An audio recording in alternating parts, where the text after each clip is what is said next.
Today I am going to share with you the story of Jesus' first miracle as recorded by John. I love the fact that Jesus loved to party. So often we think of him as being serious and sad, but if he was filled with the fruits of the Spirit, he must have been filled with joy, right? And this first miracle, it seems so trivial, but it was that he turned water into wine so that a party didn't end. For sure he would have saved the host some shame, but it wasn't a life or death situation. It was just a beautiful, extravagant act of love. And he did it because his mum asked him to. I love that. And I love it because it reveals so much of his humanity. We get to know Jesus as God first, and then if you're like me, I have to work hard to remember and discover his humanity. I have to work hard to remember that he experienced the things I experience. He got hungry, and he got tired, and he got hot in the sun, and probably cold at night. And there were nights when he probably would have loved to have laid his head down in his own bed, but so many he didn't because he was on the road. And he was affected by people.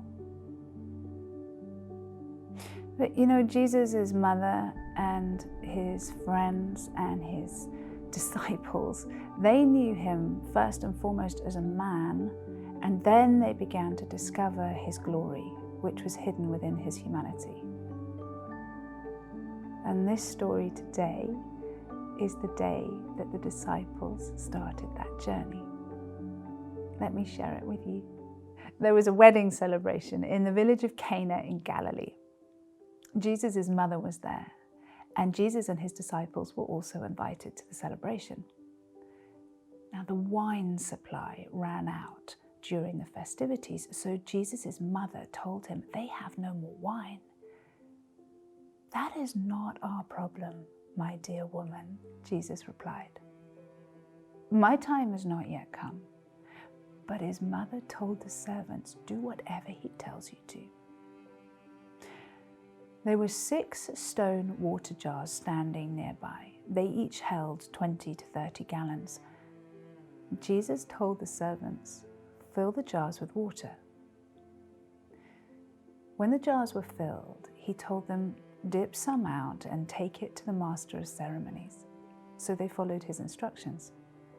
And the master of ceremonies, when he tasted the water, which was now wine, not knowing where it had come from, though of course the servants did, he called the bridegroom over. He said, "A host always serves the best wine first.